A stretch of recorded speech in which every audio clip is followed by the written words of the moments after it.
আসসালামু আলাইকুম ভিউয়ার্স, সবাই কেমন আছেন? আলহামদুলিল্লাহ আমি ভালো আছি। আমরা আরএফএল এক্সক্লুসিভ শোরুমে কি কিনতে গিয়েছিলাম আজ সেটাই আপনাদের সঙ্গে শেয়ার করছি। রাইফার বাবাই, হ্যাঁ রাইফা যেহেতু এখন অনেক ছোটো সেজন্য ওকে যেন আমরা একটা কোথাও রেখে কাজ করতে পারি বা সাইফাকে খাওয়াতে সুবিধা হয় বা আমার খেতে সুবিধা হয়, এজন্য আমরা একটি বেবি বাউন্সার কিনতে চেয়েছিলাম। তো আপনাদের ভাইয়া বলছিল চলো আরএফএল এক্সক্লুসিভ শোরুমে যাই। তো যেই কথায় সেই কাজ, আসলাম ঠিকই, বাট আমাদের ভাগ্যটার দিন অনেক খারাপ ছিল। এসে দেখি যে বেবি বাউন্সার শেষ হয়ে গেছে, 1 সপ্তাহ পর পাবো। তো এখানে অনেক সুন্দর সুন্দর জিনিস দেখছিলাম, হ্যাঁ এজন্য আমি আবার ভাবলাম যে একটু দেখি কি কেনা যায়।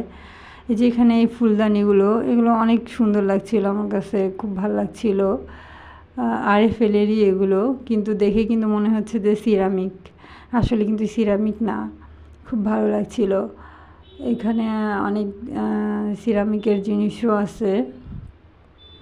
এখানকার প্লেট বাটি সবগুলোই মাশাআল্লাহ অনেক সুন্দর, আমার তো খুবই ভালো লাগছিল। তো আমি শুধু বলছিলাম যে এটা নেই ওটা নেই সেটা নেই। আপনার ভাইয়া তো অনেক খেপে যাচ্ছিল, বলছিল যে হ্যাঁ তুমি আসো এক কাজে আর করতে চাও আর এক কাজ। তাই আমি বললাম যে হ্যাঁ আসলে মেয়েদের মানে অভ্যাসটাই এরকমই, ওরা কোথাও গেলে, বাইরে কোথাও গেলে যে কোনো জিনিস দেখলে এই সংসারের প্রয়োজনীয় জিনিসের কথা মনে পড়ে যায়, মনে হয় যে এই জিনিসটা আমার সংসারে দরকার, ওই জিনিসটা আমার সংসারে দরকার। আসলে মেয়েরা সবসময় সংসারের চিন্তাই করে। এই যে এখানে একটি জগ, এই জগটি দেখে আমার কারণ যেন মানে খুব বেশি আমার আব্বুর কথা মনে পড়ছিল। কারণ আমার আব্বু যখন বেঁচে ছিল আমি আমার আব্বুকে এই জগটা গিফট করেছিলাম। আমার অনেক ভালো লাগতো ছোট ছোট কোনো কিছু জিনিস আমার নিজের টাকা দিয়ে আমার আব্বু আম্মুকে বা যে কাউকে গিফট করতে আমার খুব ভালো লাগতো। আগে এটা সম্ভব হতো, বাট এখন আর ওরকমভাবে যদিও হয় না। তবে আব্বুকে অনেক বেশি মিস করি। যার বাবা নেই সেই তো বোঝে বাবা না থাকার জ্বালাটা আসলে কী। থাক আর না বলি। তো এই যে এই ফুলগুলো দূর থেকে আমি দেখে ভেবেছিলাম যে এগুলো হয়তো বা আসল ফুল, কিন্তু না, কাছে এসে দেখেই যে এগুলো আসলে আসল ফুল নয়, এগুলো কাপড়ের ফুল। আমার আসলে দূরের প্রবলেম আছে, আর আমি ওই দিন চশমা ছাড়াই গিয়েছিলাম, এজন্যই বেশি প্রবলেম হচ্ছিল।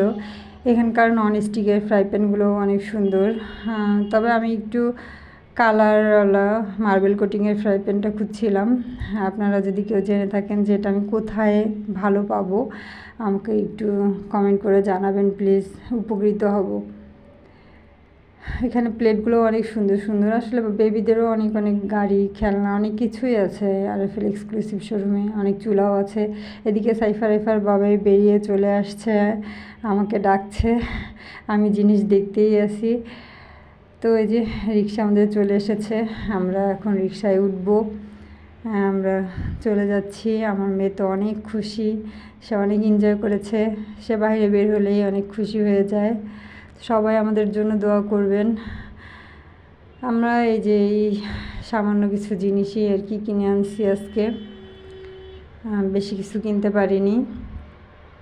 রাইফার বাবা এই যে ব্রাশ কিনেছে আর একটি বেলসা কিনেছে তার পাখির খাঁচা পরিষ্কার করার জন্য। আমি এই বাটিটা নিয়েছি আর একটা নিয়েছি লম্বা ব্রাশ আর লম্বা বেলসা আর কি। আমার সাইফা যখন তখন ঘরে এটা সেটা ফেলে, তো ওটা দিয়ে আর কি আমার তো কোমরে অনেক ব্যথা, ওটা দিয়ে ওঠাতে অনেক সুবিধা হবে। আর এই বাটিটা কিনেছি সাইফার খাবার জন্য, এর মধ্যে ঢেকে রাখতে পারি, এজন্যই আর কি নিয়ে এটা। বাটিটাও অনেক চমৎকার, আমার ভালো লাগছে খুব। সবাই এতক্ষণ ধরে আমার ভিডিওটি দেখলেন, এজন্য আপনাদের অনেক অনেক ধন্যবাদ। বেশি কিছু কিনতে পারিনি, এই সামান্য কয়েকটা জিনিসই কিনেছি। সবাই অনেক ভালো থাকবেন, আপনাদের অনেক অনেক ধন্যবাদ। আল্লাহ হাফেজ।